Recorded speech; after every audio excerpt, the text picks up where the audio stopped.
भागलपुर नगर निगम के पास कूड़े के रखरखाव की समस्या 2 वर्षों से चली आ रही है, जिसके कारण शहरी क्षेत्र में सड़क किनारे ही गुनों को अंबार लगा रहता है। हालांकि इसको लेकर निगम प्रशासन ने कूड़े के रखरखाव को लेकर जगह भी सुनिश्चित की थी, लेकिन धरातल पर यह मुहिम सफल होती नहीं दिख रही है। वहीं निगम की गाड़ी अनचाहे समय पर वीडियो कूड़ा उठाने के लिए निकल पड़ती है, जिससे जाम की समस्या उत्पन्न हो जाती है।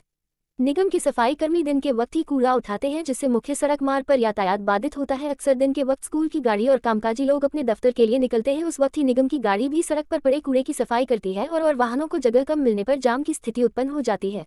शहर में पार्किंग सुविधा की कमी होने के कारण भी बड़ी गाड़ियां जाम में फंस जाती है, लिहाजा निर्धारित समय पर जाने वाले लोगों को विलंब भी होती है। वहीं इसको लेकर नगर निगम के उप महापौर डॉक्टर सलाउद्दीन हसन ने कहा कि निगम प्रशासन के निर्देशानुसार कूड़े को उठाने के लिए एक निर्धारित समय तय किया गया है। हालांकि यथातथ कूड़े का अंबार होने के कारण नगर निगम की गाड़ी दिन में भी कूड़ा उठाने के लिए जाती है, जबकि जाम की समस्या को देखते हुए कूड़े उठाने के समय में फेरबदल करने को लेकर चर्चा की जाएगी। उन्होंने बताया कि बीते माह भी कूड़े की समस्या को देखते हुए इसे देखने के लिए और कूड़े के रखरखाव को लेकर बैठक आयोजित हुई थी। नगर निगम के द्वारा लोगों ने बताया कि कई ऐसे इलाके हैं जहां पर बेवजह कूड़ा फेंका जाता है और निगम की गाड़ी दिन में ही कूड़ा उठाने के लिए निकलती है, जिससे आवागमन बाधित होती है। गौरतलब हो कि राज्य सरकार की योजना के तहत सभी चौक चौराहों पर बेवजह कूड़ा फेंकने वालों को जार जुर्माना देने के साथ कार्रवाई करने की भी बात कही गई थी। हालांकि इस मुहिम को सुनिश्चित कराने के लिए निगम प्रशासन लगातार प्रयासरत है और जल्द कूड़ा उठाने की समस्या से निजात पाने के लिए अनटाइमली कहीं ना कहीं जो है देखने को मिलता है, उठाया जा रहा है। इससे जाम की स्थिति बनी रहती है सड़कों पर। इसके लिए निगम क्या प्रयास कर रहा है? निगम 2 टाइम में कूड़ा उठा रहा है, ठीक है, एक सुबह और एक रात्रि। जो रात्रि 12-1 बजे तक चलता है और सुबह 7 बजे से शुरू हो जाता है। लेकिन भागलपुर की ट्रैफिक बहुत ज़्यादा बढ़ चुकी है और जब भी उठाने जाएगा और ख़ास करके स्टेशन वगैरह के आसपास या आप लहरी टोला के मोड़ पर देखेंगे कि गाड़ी जब लगता है तो ट्रैफिक जाम हो जाता है। तो इसका हम लोग भरपूर प्रयास करते हैं कि जिस वक्त ज़्यादा ट्रैफिक हो उस वक्त कूड़ा नहीं उठे, और कूड़े को बहुत देर ज़्यादा देर छोड़ा भी नहीं जा सकता, उससे भी गंदगी। इसलिए सुबह वाली पारी में सबसे पहले स्टेशन चौक ही सब पर इसको साफ़ सफाई कराई जाती है और दूसरी पारी रात को 9-10 बजे से जो शुरू होता है तो 1 बजे तक कराया जाता है। लेकिन ये जो समस्या है, इस समस्या पर भी हम लोग देखेंगे कि कैसे ट्रैफिक बहुत ज़्यादा बाधित न हो और सुचारू रूप से साफ़ सफाई का भी काम चलता रहे। यही मैंने कहा, कुछ सिस्टम ही नहीं है उनका। कूड़ा अंबार पड़ा है, उठाने का कोई सिस्टम होना चाहिए। दिन में जो आए देखिए गाड़ी उठाने लगा तो जाम लगता है। एक तो सड़क चौड़ी नहीं है, उस पर आप कूड़ा का समय रात में उठवाओ। उसको रात में उठाने से क्या होगा, जाम से निजात मिलेगा लोगों को। बच्चे बच्चियाँ स्कूल जाते हैं, लोग कार्यालय काम करने जाते हैं। निश्चित तौर पर सिस्टम जो होना चाहिए, नगर निगम का सिस्टम पूरा कोलैप्स है।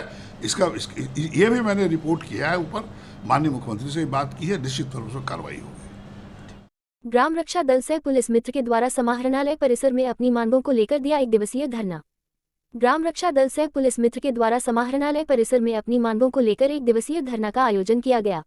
प्रदर्शनकारियों का कहना है कि सरकार के द्वारा चलाई जा रही महत्वाकांक्षी योजनाओं में इन लोगों ने कार्य किया है और लगातार कार्य कर भी रहे हैं।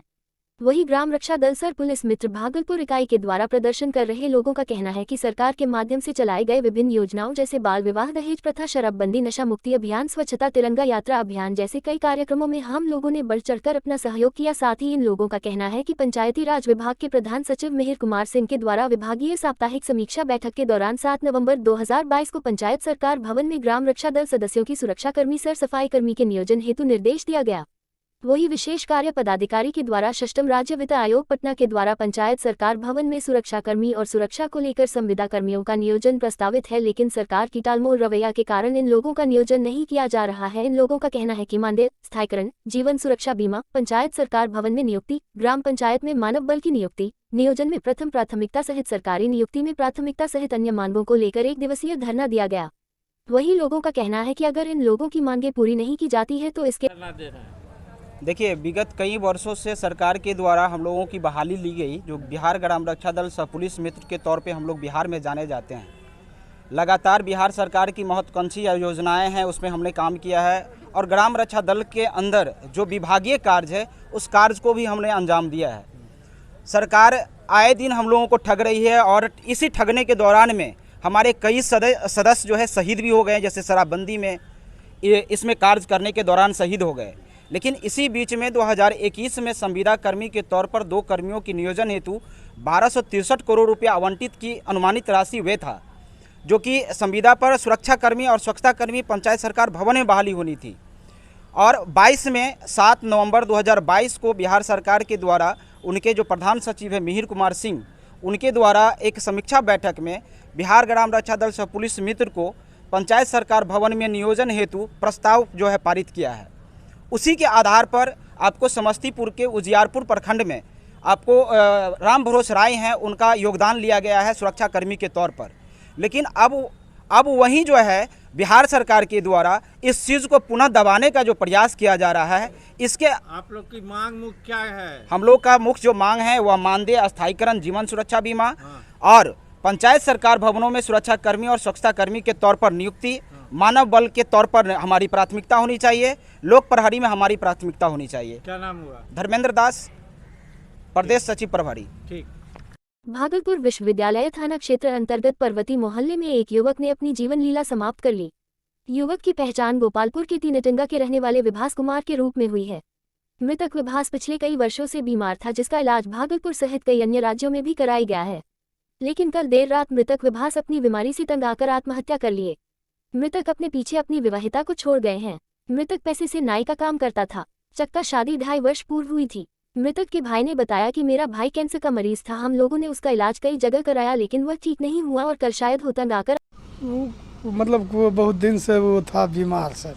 उसको दिखाए बहुत दूर दूर, दिल्ली, कलकत्ता, पूरा भागलपुर, और लेकिन अब ये सोचा कि अब हमारा इलाज नहीं हो सकता, इस वजह से ऐसा काम कर।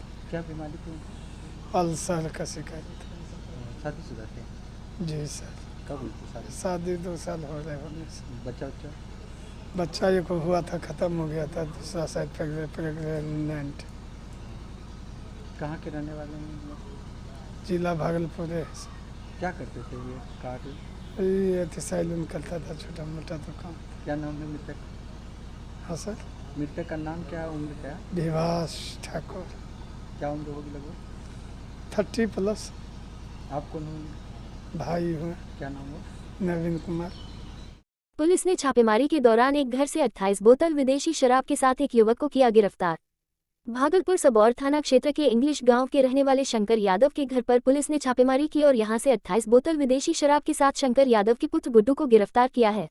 वरीय पुलिस अधीक्षक को गुप्त सूचना मिली थी कि यहां पर गुड्डू यादव के द्वारा शराब की खरीद फरोख्त की जाती है, जिसको लेकर वरीय पुलिस अधीक्षक के निर्देश पर सबौर थाना प्रभारी सहित भारी संख्या में पुलिस बल के द्वारा इंग्लिश गांव के रहने वाले शंकर यादव के घर पर छापेमारी की, जहां से शराब बरामदगी के साथ शराब के धंधे में लिप्त गुड्डू यादव को गिरफ्तार किया गया है।